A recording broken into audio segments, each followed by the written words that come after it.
আমার ডান্স ক্লাসে। এখানে সরস্বতী পুজো হবে, সেই জন্য সাজানোর জন্য ডাক ডেকেছে আজকে আমাদের সবাইকে। তো চলে এসেছি, এখান থেকে মার কাছে যাব ঠাকুর কিনতে। তো কী করছি আজকে সব ভিডিওটাতে দেখাচ্ছি, দেখতে থাকো পুরো ভিডিওটা প্রথম থেকে শেষ পর্যন্ত। চলে এসেছি, ও এদিকে সব শুরু হয়ে গেছে আয়োজন, আমার আসতে একটু লেট হয়ে গেছে। আর এই যে দেখো এখানে ববিতা সেলাই করছে। বাহ, মা চলে এসছে।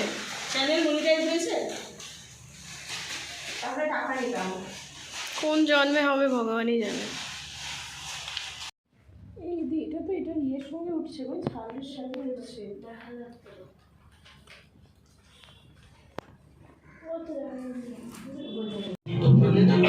হাতে সরা এ বাবা, ফেবিকুইক দিতে হবে ওখানে।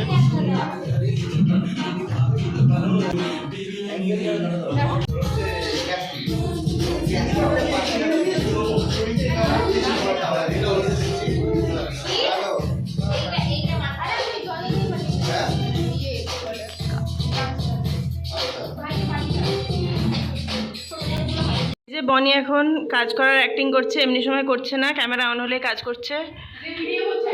এগুলো দেখা যাচ্ছে, আমাকে জোর করে ভিডিও করানো হচ্ছে।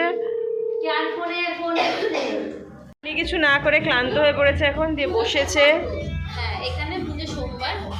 বনি বনি এই বনি, কি কাজ করলি তুই? কেন বলবো, ভিডিওতে আছে প্রভাব। ওগুলো অ্যাক্টিং। অ্যাক্টিং? হ্যাঁ, তুই তো ভিডিও করছিস, তুই কোন অ্যাক্টিং করছিস? আমি তো অ্যাক্টিং গুলো ধরছি, ধরে রাখছি সব। এ দেখুন এদিকে কাজ চলছে, এদিকে বসে আছে, কিন্তু একটা কাজ কাজ ভাব আছে মনে, সেটা আলাদা ব্যাপার।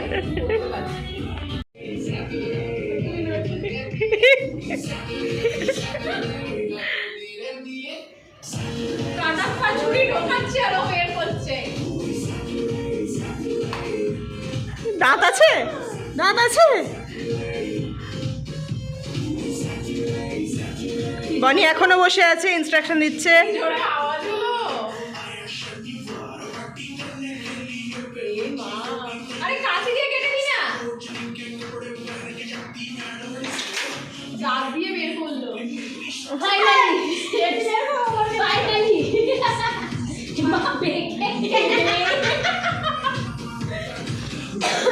এই বিষয়ে আপনার কোনো মতামত? আমার মতামত, দেখুন কিরম ভাবে পায়ের উপর পা তুলে বসে আছে মেয়েটা, কাঁচি নিয়ে বসে বসে কার চুল কাটবে তাই বলছে।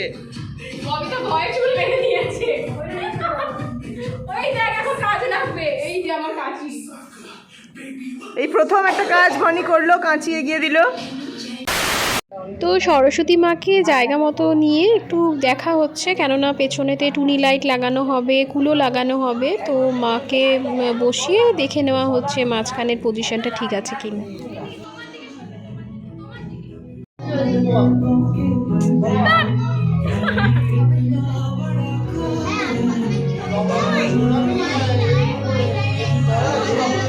জোর কদমে কাজ চলছে, আজকের মধ্যে সাজাতে হবে। তো সবাই লেগে পড়েছে, আমিও একটু একটু করছিলাম, ভিডিও করছিলাম সাথে।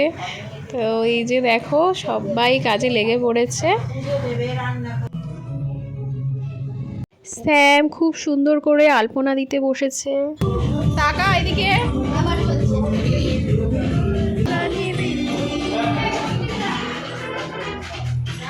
এখানে পাখিকে সুতো ভরা হচ্ছে, টাঙানো হবে। আমি আর অন্বেষা এখন একটু ফেব্রিক কিনতে বেরিয়েছি, ভেতরে ছিলাম এতক্ষণ। দোকান থেকে আসার পর আমাকে তুলে দিল পাখি ওড়াতে, মানে পাখি ঝোলাতে ময়ের ওপর।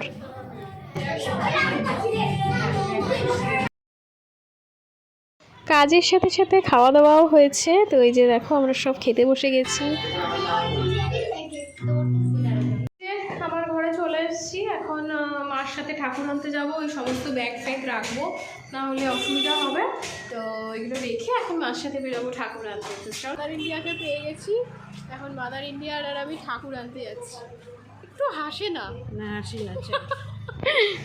ভারী ঠাকুর নিতে পারবো না, বাবা পারে না নিতে। হ্যাঁ তাহলে বেশি জ্ঞান দেবে বিদ্যা দেবে, এমনি তো টনটনানি বুদ্ধি তোমার। যাওয়ার পথে একটু সোনার দোকানে থামতে হয়েছিল, বাড়ি গিয়ে দেখাচ্ছি। তো এই যে মাকে নিয়ে নিয়েছি, আমি নিয়েছি, মা পারছিল না, একটু নিয়েছিল মা। তো এই যে মাকে নিয়ে নিয়েছি আমি, এখন যাচ্ছি বাড়ির দিকে, চলো। তো এই যে প্রভাতের জন্য মা এই চেনটা কিনেছে লকেট দিয়ে বজরংবলির। অ্যাকচুয়ালি ও সোনার চেন পরতে চায় না, রাখা আছে তাও পরবে না, কজ ও ভয় পায় যদি হারিয়ে যায়। তো তাই জন্য গলাটা ফাঁকা বলে মা ওকে এই চেনটার লকেটটা দিল। তো গাইজ দেখালাম আমার ডান্স ক্লাসে আমাদের সাজানো গোছানো চলছিল, তারপরে এসে ঠাকুর কিনলাম মার কাছে এসে। তো দেখতে থাকো পুরো ভিডিওগুলো, আর like comment share and subscribe করো, যারা এখনও সাবস্ক্রাইব করোনি একটা সাবস্ক্রাইব করে দিও। আমার গলার অবস্থা ভীষণ খারাপ, তো একটু এরকম লাগছে শুনতে। আর আমার পেজটাকে ফলো করে দিও। তো চলো আজকের মতো এখানেই শেষ করছি, টাটা।